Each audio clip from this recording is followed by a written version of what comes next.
Good morning guys, may iba naman tayo ngayon, magplantita muna tayo. I-share ko lang sa inyo ang aking pink kutsin. Ito guys, so namulaklak siya, and then kita nyo guys, nag baby siya. Ito yung baby niya. Ang sabi ng iba, kunin daw ang bulaklak para na mag-leaves ang tanim, yung aglaw natin. Pero para sa akin, hindi ko kinukuha yung bulaklak kasi this is still a part of plants growing up. Yung iba kinukuha nila, pero ako nagagandahan ako, hindi ako napangitan sa kanya. Tingnan nyo guys, ang ganda. Nature's ano yan, diba guys, ang ganda. Sabi nila pangit daw, para sa akin maganda yung bulaklak ng aglaw.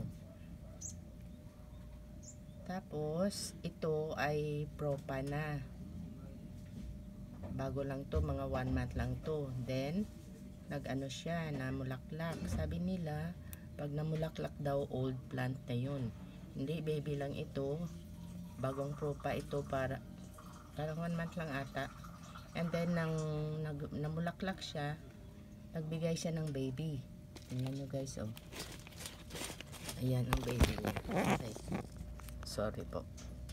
Ayan. At saka yung leaves naman niya, magli-leaves talaga yun. Hindi naman talaga na dahil sa bulaklak mag-ano na siya, mag-stop na siya ng growing. Hindi naman siguro.